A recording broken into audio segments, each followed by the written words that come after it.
Seigneur, nous nous retrouvons ce matin à travers cette émission initiée par le CIMEN qui a bien voulu intégrer notre lycée dans cette activité littéraire hautement appréciée par la tutelle. Sous ce rapport, je voudrais à l'entame de mon propos, chers hôtes, vous décliner l'identité de notre école, le lycée de Thiénaba. Il se situe à quelques encablures de la région de Thiès, sur la route nationale numéro 3, dans le berceau de cette ville lumière, érigée par notre très cher grand-père, Mme Ahmadou Natsek. C'est un établissement managé par un vaillant proviseur, M. Abdoulaye Ba, épaulé par un infatigable censeur aux qualités immenses en la personne de M. Moustapha Sis, qui trouve répondant au niveau des surveillants et un corps professoral très dévoué et rompu à la tâche.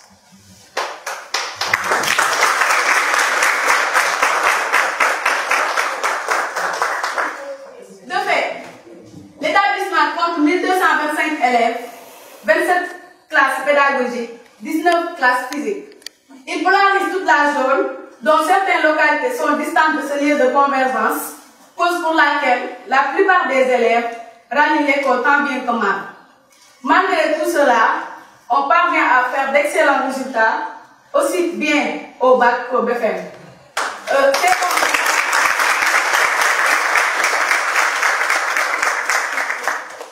C'est en même temps un appel du pied que nous faisons aux autorités locales et étatiques de nous prêter une attention particulière, puisque la mission est de rivaliser avec les autres lycées d'excellence, comme celui de Mariamouba et le prix militaire.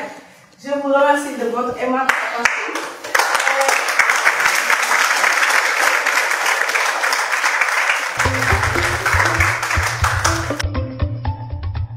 Ainsi dit, chères demoiselles, dames et messieurs, permettez-moi de vous faire la présentation en de mots résumés du plan de notre travail qui porte sur la présentation des contemplations de Victor Hugo. Dans un premier temps, nous avons la préface des contemplations. L'introduction est suivie d'une partie intitulée « Vie et œuvre de l'auteur ». Nous aborderons ensuite l'étude de l'œuvre, suivie de la structure et la composition de l'œuvre. La sixième partie va porter sur le style de contemplation et la septième étude thématique. Avant de conclure, nous allons faire la fin avec un débat sous forme de questions-réponses autour de domaine de l'œuvre.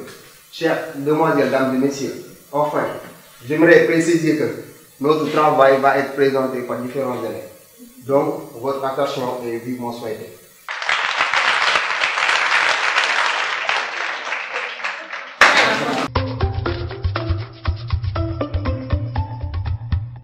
Je vais vous présenter la préface de l'œuvre de Victor Hugo intitulée Les Contemplations. Si un auteur pouvait avoir quelque droit d'influer sur la disposition d'esprit des lecteurs qui ouvrent son livre, l'auteur des Contemplations se bornerait à dire ceci: ce livre doit être lu comme on lirait le livre d'un mort. 25 années sont dans ces deux volumes, grande mortalité et spacieux. L'auteur a laissé, pour ainsi dire, ce livre se faire en lui, la vie, en filtrant goutte à goutte à travers les événements et les souffrances, la déposer dans son cœur. Ceux qui s'y passeront retrouveront leur propre image dans cette eau profonde et triste, qui s'est lentement amassée là, au fond d'une âme. Qu'est-ce que les contemplations? C'est ce qu'on pourrait appeler, si le monde avait quelque interprétation, les mémoires d'une âme. Ce sont en effet toutes les impressions, tous les souvenirs, toutes les réalités, tous les fantômes vagues, riants ou funèbres que peut contenir une conscience.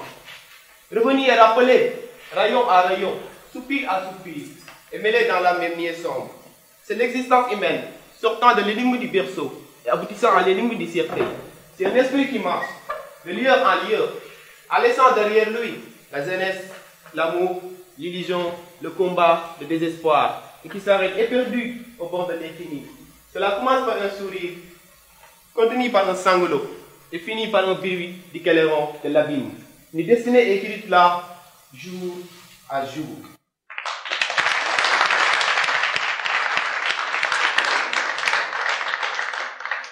Pour renforcer les propos de vos camarades, on pourrait ajouter: est-ce donc la vie d'un homme? Oui, la vie des autres hommes aussi.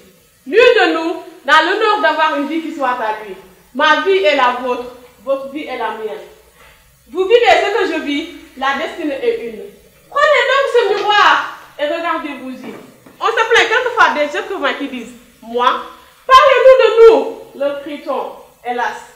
Quand je vous parle de moi, je vous parle de vous. Comment ne le sentez-vous pas? Ah, insensé qui croit que je ne suis pas toi. Ce livre contient, nous le retenons, autant l'individualité du lecteur que celle de l'auteur. Omusou. Traverser le tumulte, la rumeur, le rêve, la lutte, le plaisir, la douleur, se reposer dans le sacrifice et là, contempler Dieu. On ne se demande donc pas de voir nuance en nuance ces deux volumes s'assombrir pour arriver cependant à l'azur d'une vie meilleure. La joie, cette couleur rapide de la jeunesse, se feuille page à page dans le tome premier qui est l'espérance et disparaît dans le tome second qui est le deuil. Quel deuil? L'unique, le vrai, la mort, la perte de l'être cher. Vous venez de le dire, c'est une âme qui se raconte dans ces deux volumes. Autrefois, aujourd'hui, un abîme les sépare, le tombeau.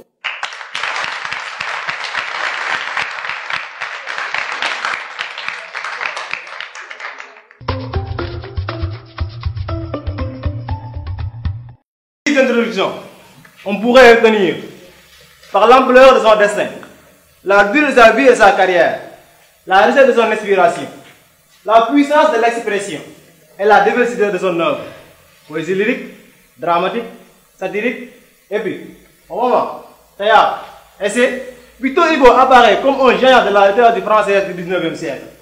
Dans son art et dans ses idées, Hugo se fait sinon le guide, du moins l'interprète éloquent des mouvements d'opinion. La vie d'Hugo déborde largement la période romantique.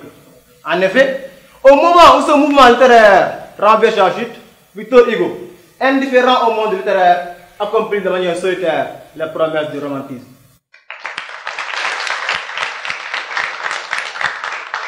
Concernant la vie et l'œuvre du poète, nous pouvons dire que Victor Hugo est né en 1802 à Besançon d'un père bonapartiste commandant général de compte de l'Empire et d'une mère royaliste qui leur donne une éducation libre et studieuse puis des fins à Paris. Très jeune, il se lance dans la carrière de l'air. Ses jeunes et balades 1826 attirent très tôt l'attention. La pièce de théâtre Cromwell 1827 très anticlassique et le recueil de poèmes Les Orientales 1821 la place à tête du mouvement romantique.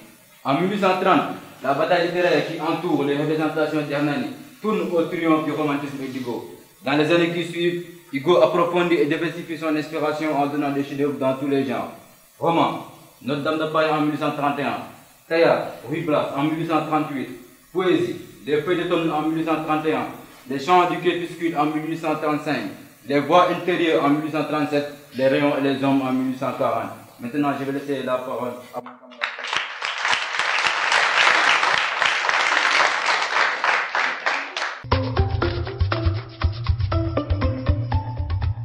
Sur ce, j'en rajoute.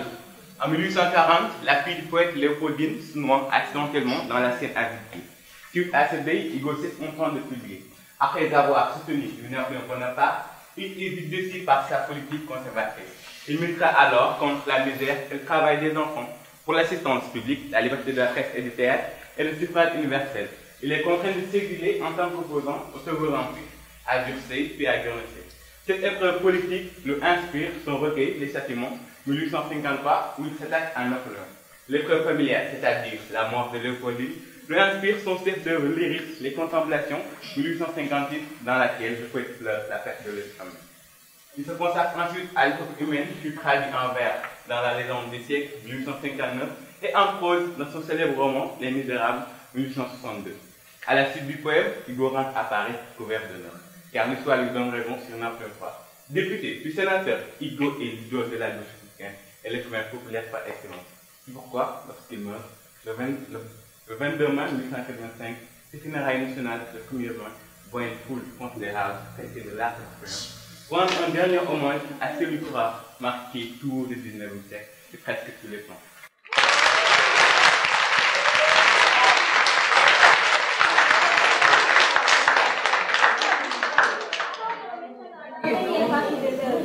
Les contemplations, comme le dit Hugo lui-même dans la préface de ce recueil poème, représentent les mémoires d'une âme.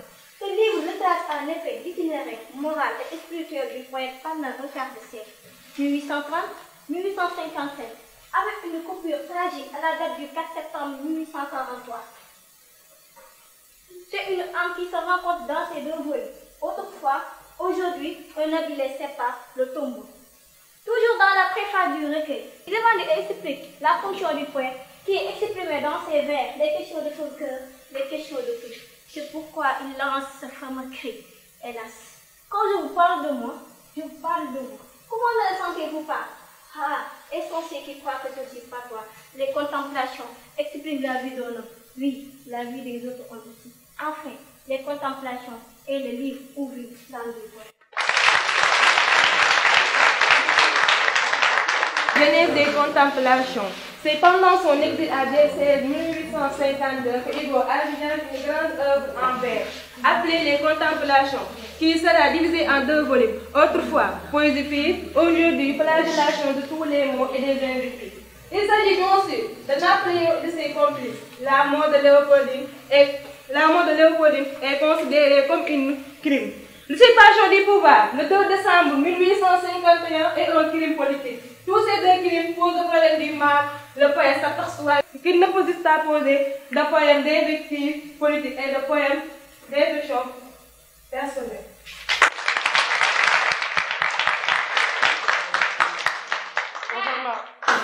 Certes, on peut retenir que, même si le poème pensait qu'il ne peut juxtaposer les poèmes de douleur personnelle et les poèmes d'invectives politiques, mais comme le temps presse, mais le devoir de la résistance à la didactique n'attend pas. Le poète travaille d'abord sur les poèmes politiques qui seront publiés en 1853 sous le nom des châtiments. Ensuite, il se met tout entièrement aux contemplations et aux questions ressenties qu'il se pose. Pourquoi la mort des innocents? Pourquoi les justices triomphantes? Pourquoi la misère et le chagrin?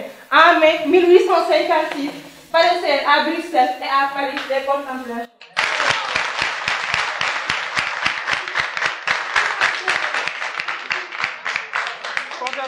Concernant la structure et composition des contemplations, le recueil est très bien structuré. Cette structuration est imposée par la mort tragique de Léopoldine. Les contemplations sont composées de 150 poèmes, inclus les plus longs, à celle qui est restée en France. Dès qu'il le recueil à Léopoldine, dernier poème qui clôt les contemplations.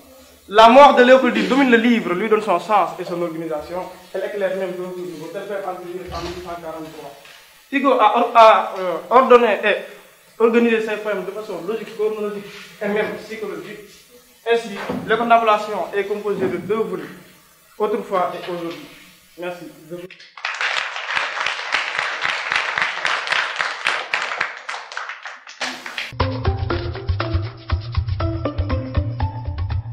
Autrefois, 1830-1843, les poèmes qui composent ce volume sont supposés être avant 1843. Ils racontent le bonheur parfait et connu, les fêtes de la famille et de la nature. C'est un ensemble de 87 poèmes qui témoignent de l'évocation de leur temps. Hugo y trace avec nostalgie les délices de son enfance, sa vie de couple, son bonheur paternel durant les 13 premières années. Il regardait grandir ses enfants, il vivait dans l'extase, mais tout à coup, la fatalité s'en mêle. Léopoldine se noie avec son époux le 4 septembre 1843. Cette partie est composée de 4 livres. Aurore, 29 poèmes, L'âme en fleurs, 28 poèmes, et Les luttes et les rêves, 11 poèmes. Merci.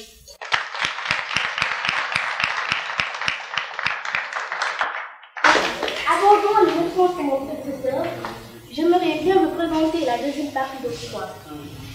Aurore symbolise le réveil, le commencement du jour. Elle représente aussi la lumière, la clarté, apporte les contemplations dans l'humain romantique. C'était le modèle de la vie du poète, les mouvements de bonheur qu'il a vécu avec sa famille. Dans L'âme en fleurs, le poète se redresse pour voir les choses en face après la tristesse et la douleur de sa vie. Son âme qui était fanée se refleurit. Il a maintenant le temps de vivre. Les luttes et les rêves représentent les luttes du poète pour les ambitions politiques, sociales, mais surtout littéraires. Car après le manifeste du romantisme dans la préface de Cromwell, qui est une véritable déclaration de guerre au classique, La bataille fait rage au cours des représentations d'Hermanie de février à juin 1830. Hugo est le romantique en sorte de vainqueur.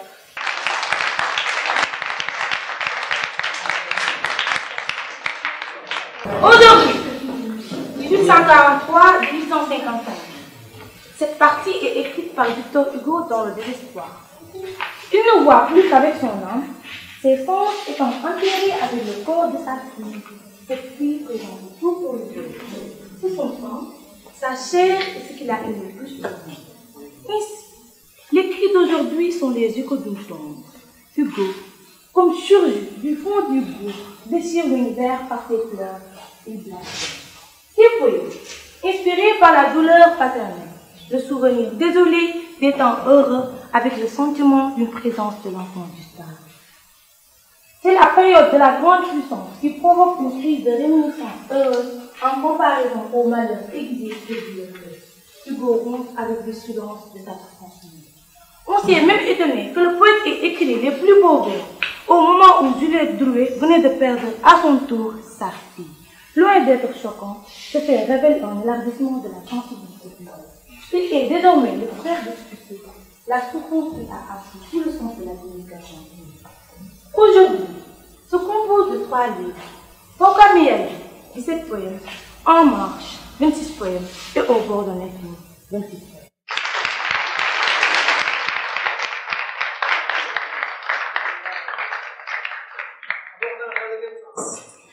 Dans Paukameaye, premier livre d'aujourd'hui, Hugo rompant le silence de sa souffrance muette, chante tour à tour le souvenir de sa jeune fille bien-aimée. La douleur d'un père éprouvé par une fin si monstrueusement absurde est la permanence de la souffrance, par-delà l'exil, par-delà la fin. Au bord de l'infini, offrit un élargissement considérable de l'inspiration hugolienne, prenant ses distances par rapport à son drame personnel et paraissant contempler cette fois d'un même regard contemporain, autrefois et aujourd'hui. Le poète s'habille dans une vision de la conscience universelle. Dans Au bord de l'infini, ultime livre des contemplations, Hugo nous fait assister à la lutte des lumières et des ténèbres, la vie et la mort. En effet, il retrouve sa foi chrétienne et sa lucidité après une période de succession liée à la perte curieuse de sa vie. Ce livre est peuplé d'anges et d'esprits qui lui apportent des révélations inattendues. Ainsi, dans le poème écrit Je suis Jean, Hugo libère sa jeune poétique fondée sur le futurisme en représentant le poète voyant la fin du monde. Cette vision apocalyptique lui permet de se projeter dans l'avenir et appartient au domaine de l'émotion. Pour parler de l'estime des contemplations, le caractère visionnaire des poèmes d'Hugo trouve sa source dans la façon dont il conçoit la fonction du poème. Hugo, visionnaire, ne saurait se passer de l'image, mais les notions abstraites se retrouvent aussi recouvertes d'un coup vrai et métier. Les vices deviennent des taux, les crimes un phalène papillon nocturne, l'éternité un gouffre où se vide ta tombe, l'infini un tabernacle, l'infini un sueur, linceul. À côté de l'image se trouvent les versifications où Hugo emploie les figures d'esprit comme le reset, le contre-reset, le jambement et ou ses vers. Pour la plupart des alexandrins, ont parfois un rythme qui fait change au vers libre ou à la prose. Sans vouloir monopoliser la parole, je laisse à Abdou Aziz de poursuivre.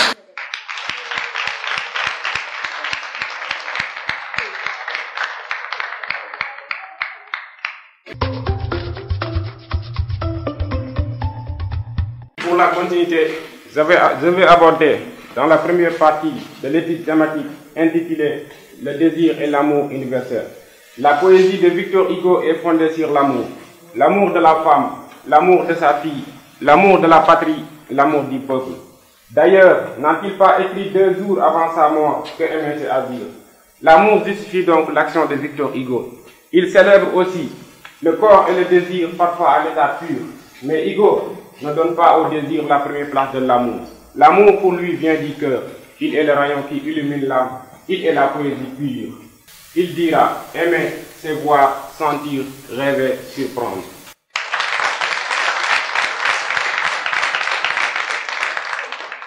Dans l'étude thématique, chers téléspectateurs, retenons dans le mystère de la douleur et la disparition tragique de Léopold II, de représente une douleur incurable pour le poète. On se souvient qu'après sa disparition, Hugo a arrêté toute activité littéraire. Mais, malgré un dernier sursaut, les poèmes qu'il a composés reflètent entièrement son état d'âme. Jusqu'à la fin de sa vie, la douleur sera son compagnon. Dans Pau Kamé, par exemple, Hugo exprime à la fois le peu de choses qu'il peut faire encore pour sa fille en comparaison à ce qu'il ressent.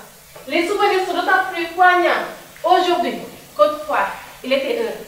Pau Kamé est une plainte inachevée, humble, tragique, mais dérisoire, puisqu'aucune plainte ne sert jamais à rien.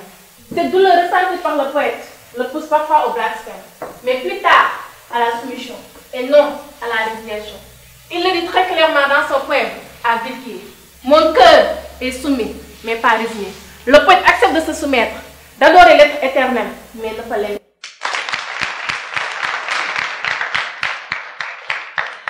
Avec l'étude thématique, j'ai l'honneur de vous délivrer le mystère de l'injustice. Hugo ne tolère pas l'injustice, et très tôt, il l'a combattu par tous les moyens qu'il avait eu à sa disposition. Ne s'est-il pas opposé à Napoléon III lorsque celui-ci a décidé de régner par la force et par le sang? Mais la problématique de l'injustice reste entière. Comment l'expliquer? Comment la justifier? Or, on la découvre partout. Hugo constate le caractère terrifiant de l'inégalité des âmes et du sort, car certains enfants viennent au monde avec toutes les chances dès le berceau, alors que d'autres naissent dans la famille, portent des germes ou des maladies les plus graves, subissent les atrocités de toutes sortes. Ces enfants sont-ils coupables? L'injustice sociale s'ajoute à l'injustice naturelle. À travers ses œuvres, Hugo a montré presque toutes les formes d'injustice qui sont le fait des hommes et a invité à la charité et à la pitié. Sur ce, je vais donner la parole à M. Ibrahim Seck qui doit vous présenter la conclusion pour que nous puissions terminer en beauté.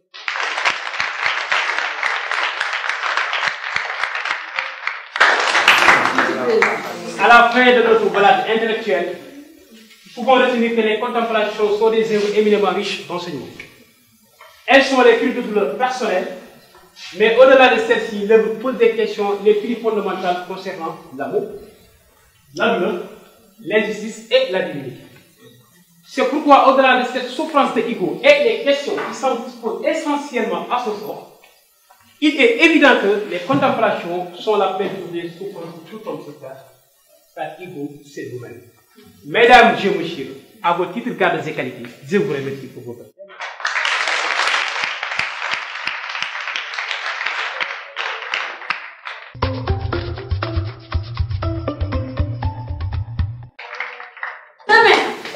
Dès l'heure, à l'heure où brancher la campagne, je partirai. Vois-tu, je sais que tu m'entends.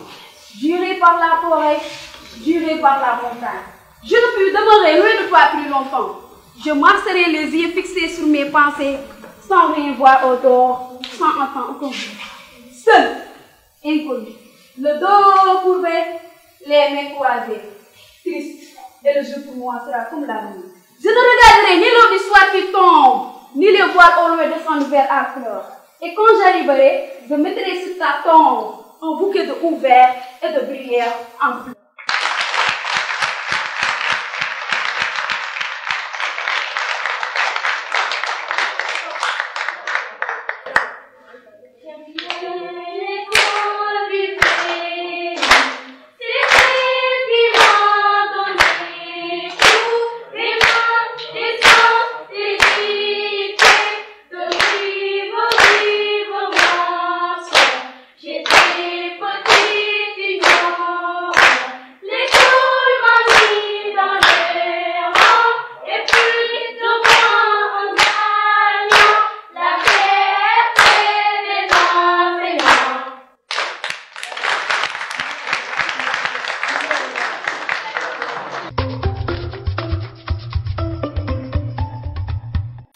Donc, messieurs, dames, nous vous donnons rendez-vous lors de nouvelles balades littéraires au cours de cette année.